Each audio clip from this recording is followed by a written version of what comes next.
CM చంద్రబాబుపై మాజీ మంత్రి అంబటి రాంబాబు చేసిన వ్యాఖ్యల కేసులో అంబటి రాంబాబుకు 14 రోజుల జ్యుడిషియల్ రిమాండ్ విధిస్తూ గుంటూరు స్పెషల్ మొబైల్ కోర్టు న్యాయమూర్తి స్రవంతి తీర్పునిచ్చారు.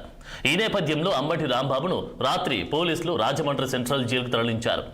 ఎస్ఐ విధులకు ఆటంకం కలిగించిన కేసులో అంబటికి బెయిల్ వచ్చిన ఆయన రిమాండ్ రిపోర్టుపై వాడివేడిగా వాదనలు జరిగాయి.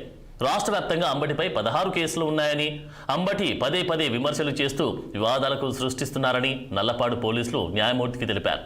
మరోవైపు నల్లపాడు పోలీస్ స్టేషన్లో సీఐలు తనను టార్చర్ చేశారని అంబటి న్యాయమూర్తి ఎదుట వాపోయారు. ఇక ఇదే అంశంపై అంబటి రాంబాబు లాయర్తో మా గుంటూరు జిల్లా ప్రతినిధి పవన్ ఫేస్ టు ఫేస్. 14 రోజుల రిమాండ్ అయితే మాత్రం గుంటూరు స్పెషల్ మొబైల్ కోర్టు తీర్పు అయితే మాత్రం కొద్దిసేపు క్రితమే వెల్లడించింది. మరి ఈ నేపథ్యంలో అసలు లోపల ఎలాంటి వాదనలు జరిగాయనేటువంటి అంశంపై కూడా మనతో మాట్లాడేందుకు ప్రముఖ న్యాయవాది ఆనంద్ గారు ప్రస్తుతం మనతో ఉన్నారు. సరే, అసలు లోపల ఎలాంటి వాదనలు జరిగాయి, ఎలా రిమాండ్ ఇచ్చారు?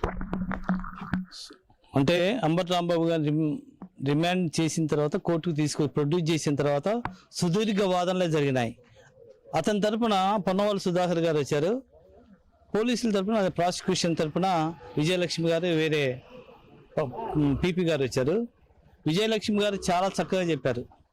అంటే బిలో 7 years ఇంప్రిజ్మెంట్ అంటే శిక్ష పడే కేసులకు బెయిల్ ఇవ్వచ్చు అనే వాళ్ళ వాదన వినిపించారు. కానీ ప్రాసిక్యూషన్ వాళ్ళు ఏం చెప్పారంటే ఒక కేసు కాదు, 2 కేసులు అంటే సో మెనీ కేసెస్, దాదాపు 20 కేసులు అతని మీద ఉన్నాయి. అలానే పోలీసుల మీద దాడి చేసిన కేసులు 7 ఉన్నాయి. కాబట్టి అతను రిమాండ్ చేయాల్సిందని చెప్పేసి జడ్జి గారి దగ్గర వాదనలు వినిపించారు. ఆ ప్రాసిక్యూషన్ వాదనలు విని జడ్జి గారు రిమాండ్ చేశారు. ముఖ్యంగా అంటే అంబటి రాంబాబు కూడా తన ఆవేదన వ్యక్తం చేశారని చెప్పారు. తన మీద పోలీసులు దాడి చేశారు, తనని కొట్టారనేటువంటి వాదనలు కూడా జడ్జి గారికి వినిపించారని కూడా తెలుస్తాం. నిజమేనా? అంటే అతను ఏం చెప్పుకున్నాడంటే ఆఫ్టర్ థాట్ ఈ వాదనలన్నీ అయిపోయిన తర్వాత ఎలా బెయిల్ వస్తుందో రాదో అనే ఉద్దేశంతో పోలీసు అట్లయినా హాస్పిటల్కి రిఫర్ చేస్తారనే ఉద్దేశంతో అనుకుంటాను.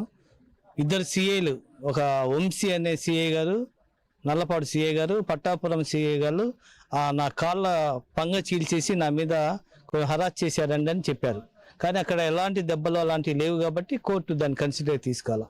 అతను చెప్పిన స్టేట్మెంట్ రికార్డ్ చేసింది. అంటే ఇప్పటికే కూడా ఈ వాదనలు మొత్తం విన్న తర్వాత కూడా అంబటి రాంబాబు అంటే సంబంధించినటువంటి న్యాయవాదులు కూడా కొంత అసంతృప్తి వ్యక్తం చేసినటువంటి పరిస్థితి. జనరల్ అదంతా మామూలే, బెయిల్ వస్తే సంతోషం, రాకపోతేనేమో ఇవన్నీ కామనే.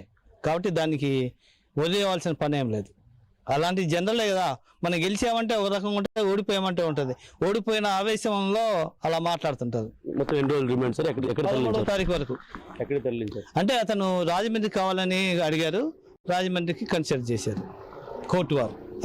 ఇది మొత్తానికి పరిస్థితి. ఏదైతే దాదాపుగా కూడా 3 గంటల పాటు అయితే మాత్రం వాదనలు జరిగినటువంటి నేపథ్యంలో అంబటి రాంబాబు అయితే మాత్రం 14 రోజుల పాటు రిమాండ్ విధిస్తూ కూడా గుంటూరు స్పెషల్ మొబైల్ కోర్టు అయితే మాత్రం రాజమండ్రి సెంట్రల్ జైలుకి అయితే మాత్రం పంపడం జరిగింది. ఏదైతే లోపల అంబటి రాంబాబు తన ఆవేదన వ్యక్తం చేసినప్పటికీ కూడా న్యాయమూర్తి స్రవంతి అయితే మాత్రం విషయాలన్నీ పరిగణనలోకి తీసుకొని పూర్తి స్థాయిలో కూడా ఏదైతే కట్టినటువంటి సెక్షన్ల నేపథ్యంలో కూడా దానికి సంబంధించి అయితే మాత్రం పూర్తి స్థాయి నివేదికనైతే మాత్రం ఇస్తూ అనంతరం కూడా ఆయన్ని ఇతనిపై ఎలాంటి షరతులు లేకుండా కూడా అయితే అతన్ని రిమాండ్ అయితే మాత్రం పెట్టడం జరిగింది. ఇది మొత్తానికి అంబటి రాంబాబు ఎపిసోడ్కి సంబంధించి ప్రస్తుతం గుంటూరు కోర్టులో జరిగినటువంటి సారాంశం.